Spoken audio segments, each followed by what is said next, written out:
tu nombre? Irma Pascual Aguilar Chach.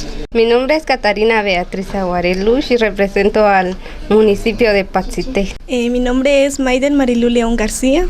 Mi nombre es Yulisa Josefina Mejía Macario y como lo ven soy la representativa de mi municipio de Santo Tomás Chiché. Mi nombre es Magdalena Damián Ventura, soy representativa desde mi bello municipio San Miguel Uspantán, ciudad de murallas y gorriones. Maylin Catarina Pérez Rodríguez. ¿A qué representas?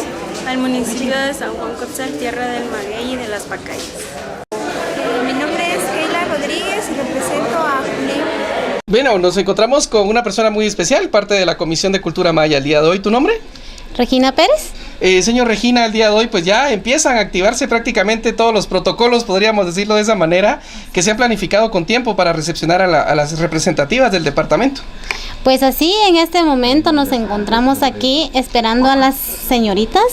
Como vemos que ya están entrando, ¿verdad? Ya están entrando casi la mitad, nos falta la otra mitad, pero esperamos de que ellas van a estar muy pronto por acá. ¿Cuántas candidatas tienen confirmadas para este evento? 14. 14 candidatas. Y desde luego pues ya todo planificado, todo listo.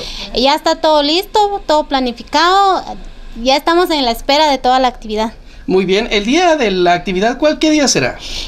Pues el día de la actividad será el día domingo de la elección de la señorita. ¿Cuál sería la invitación por parte de ustedes, señor Regina, que también es parte del Consejo Municipal, a la población de que asistan a este gran evento?